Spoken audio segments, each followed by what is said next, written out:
John R. Black, sworn in for the state, 8th to testify. I am a city policeman. I don't know the details of the conversation between Mr. Starnes and Mr. Frank over the phone. I didn't pay very much attention to it. I went over to Mr. Frank's house with Boots Rogers. Mrs. Frank came to the door. Mrs. Frank had on a bathrobe. I stated that I would like to see Mr. Frank, and about that time Mr. Frank stepped out from behind a curtain. His voice was hoarse and trembling and nervous and excited. He looked to me like he was pale. I had met Mr. Frank on 2 different occasions before. On this occasion he seemed to be nervous in handling his collar. He could not get his tie tied and talked very rapid in asking questions in regard to what had happened. He wanted to know if he would have time to get something to eat, to get some breakfast. He wanted to know if something had happened at the pencil factory, and if the night watchman had reported it, and he asked this last question before I had time to answer the first. He kept insisting for a cup of coffee. When we got into the automobile, as Mr. Rogers was turning around, Mr. Frank wanted to know what had happened at the factory, and I asked him if he knew Mary Phagan, and told him that she had been found dead in the basement of the pencil factory. Mr. Frank said he didn't know any girl by the name of Mary Phagan, that he knew very few of the employees. I suggested to Mr. Rogers that we drive by the undertaker's. In the undertaking establishment, Mr. Frank looked at her. He gave a casual glance at her and stepped aside. I couldn't say whether he saw the face of the girl or not. There was a curtain hanging near the room, and Mr. Frank stepped behind the curtain. He could get no view from behind the curtain. He walked behind the curtain and came right out. Mr. Frank stated as we left the undertaking establishment that he didn't know the girl, but he believed he had paid her off on Saturday. He thought he recognized her being at the factory on Saturday by the dress that she wore, but he could tell by going over to the factory and looking at his cash book. At the pencil factory, Mr. Frank took the slip out, looked over it, and said it had been punched correctly. On Monday and Tuesday following, Mr. Frank stated that the clock had been mispunched 3 times. This slip was turned over to Chief Lanford on Monday. I saw Mr. Frank take it out of the clock and went back with it toward his office. I don't know of my own personal knowledge that it was turned over to Chief Lanford Monday. When Mr. Frank was down at police station on Monday morning, Mr. Rosser and Mr. Haas were there. About 8 or 8:30 o'clock Monday morning, Mr. Rosser came in police headquarters. That's the first time he had counsel with him. That morning, Mr. Hazlitt and myself went to Mr. Frank's house and asked him to come down to police headquarters.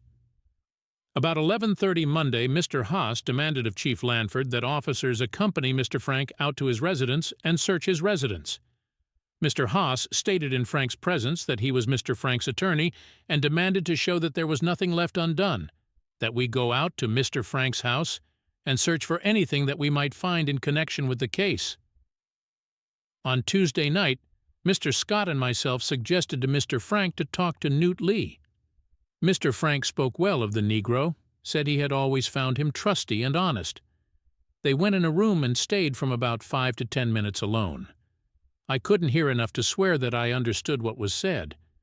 Mr. Frank stated that Newt still stuck to the story that he knew nothing about it. Mr. Frank stated that Mr. Gant was there on Saturday evening and that he told Newt Lee to let him go and get the shoes, but to watch him, as he knew the surroundings of the office. After this conversation, Gant was arrested. Frank made no objections to talking to Newt Lee. Mr. Frank was nervous on Monday. After his release Monday, he seemed very jovial. On Tuesday night, Frank said at Station House that there was nobody at factory at 6 o'clock, but Newt Lee, and that Newt ought to know more about it, as it was his duty to look over factory every 30 minutes. Also that Gant was there Saturday evening and he left him there at 6 o'clock, and that he and Gant had some trouble previous to discharge of Gant, and that he at first refused to allow Gant to go in factory. But Gant told him he left a pair of shoes there. Cross-examination. When I said that Mr. Frank was released, I spoke before I thought. I retracted it on cross-examination. I don't know that Mr. Rosser was at the police station between 8 and 8:30 Monday morning. I said that to the best of my recollection. I wouldn't swear Mr. Rosser was there. I heard Mr. Rosser say to Mr. Frank to give them a statement without a conference at all between Mr. Frank and Mr. Rosser. I said that we wanted to have a private talk with Mr. Frank without Mr. Rosser being present. I wanted to talk to Mr. Frank without Mr. Rosser being present. While I was at the coroner's inquest, Mr. Frank answered every question readily. I wouldn't swear positively, but to the best of my recollection I had a conversation with Mr. Frank on 2 previous occasions. When I met Mr. Frank on previous occasions, I don't remember anything that caused me to believe he was nervous. Nothing unusual about him. I heard the conversation Mr. Starnes had over the telephone with Mr. Frank early that morning. It was about 5:45 or 6:15. I think we got to the undertaker's about 6:20. As to the reason why I didn't tell Mr. Frank about the murder when I was inside the house, but did tell him as soon as he got in the automobile, I had a conversation with Newt Lee, and I wanted to watch Mr. Frank and see how he felt about the murder. Mr. Frank didn't go upstairs and put his collar and cravat on. Mrs. Frank brought him his collar and tie. I don't know where she got them. He told her to bring his collar and tie, and he got his coat and hat. I don't know whether he went back to his home or not. He put his collar and tie on right there. I don't know where he got his coat and vest. I don't know what sort of tie or collar he had. He put his collar and tie on like anybody else would, tied it himself. I don't know whether Mr. Frank finished dressing upstairs or not. I couldn't see him when he went behind those curtains. We stayed at the Frank home about 10 minutes.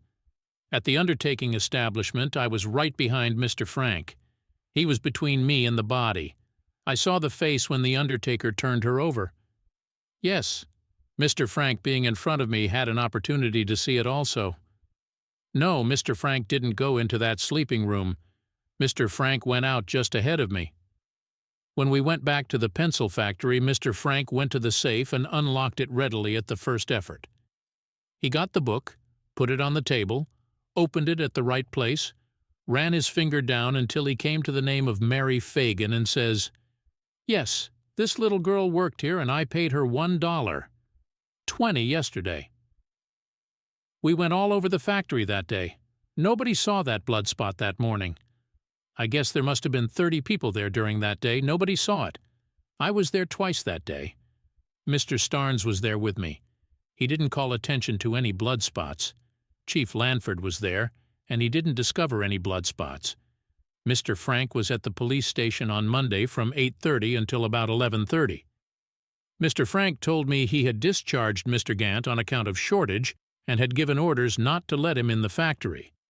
As regards Mr. Frank's linen, Mr. Haas said he was Mr. Frank's attorney and requested that we go to Mr. Frank's house, and I look over the clothes he had worn the week before and the laundry too. Yes, we went out there and examined it.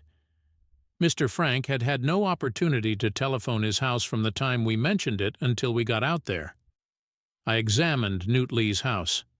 I found a bloody shirt in the bottom of a clothes barrel there on Tuesday morning, about 9 o'clock. Redirect examination. Mr. Frank had told me that he didn't think Newt Lee had told all he knew about the murder. He also said, after looking over the timesheet and seeing that it hadn't been punched correctly, that would have given Lee an hour to have gone out to his house and back. I don't know when he made this last statement. I don't remember whether that was before or after I went out to Lee's house and found the shirt. We went into his house with a skeleton key. It was after Frank told me about the skips in the punches. The shirt is just like it was the day I found it. The blood looks like it is on both sides of the shirt. Recross-examination.